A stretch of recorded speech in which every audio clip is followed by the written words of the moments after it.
तो गाते को ñel दाड़े कना ñिंदा कलका ñेलोक कना आर बाहर से उडुक हुई कना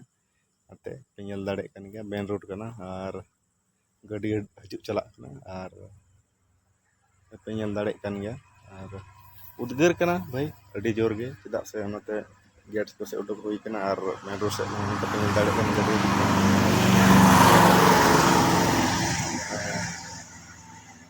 कम से कम 10 बजे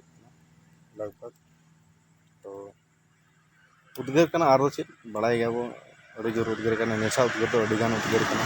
इसका टेम्परेचर कम से कम 50 को चितान चलाव लेना कम से कम नोते आले ले थेन कना बागोदर रे कम से कम 44-45 ले थे 45 को चितान गे तो उनका उद्गार kan था आरो लुमना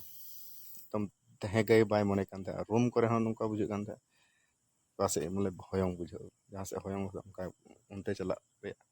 उनका बुझे kan था जहां रे होयंग बुझे ओंडे के चला हो तो गाते को नोनका आर पे ñel दाड़े kan गे आर चिंग उदु बना आर अंते पे ñel दाड़े kan गे बहाव कना बाहा ये रको चंदन बाहा दारे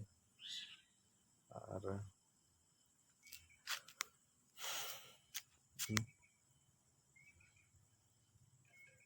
अंते दुकान कना आर नोंका ñelok कना ñिदा रे सिंग आर नोडे लाइट लगाव kan te नाते थोड़ा चेहरा को भी सिंग ñelok कना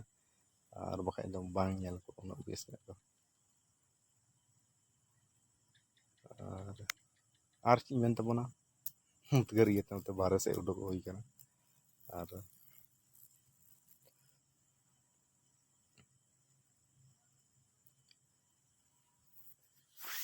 आर गामछा तो चेदा से उद्गार कना से ओनाते उद्गार दा को जो बड़ा कना बखाय माने गामछा इन तो गामछा बइन गोगा उन उसरा चेदा से आर उद्गार नि चिकाम भाई गामछा संगे हुई बाम दो उद्गार दा को जरो बान ठीक बुझा गिजिल गिजिल आर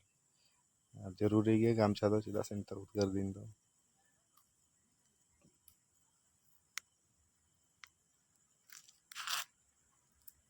अनाथे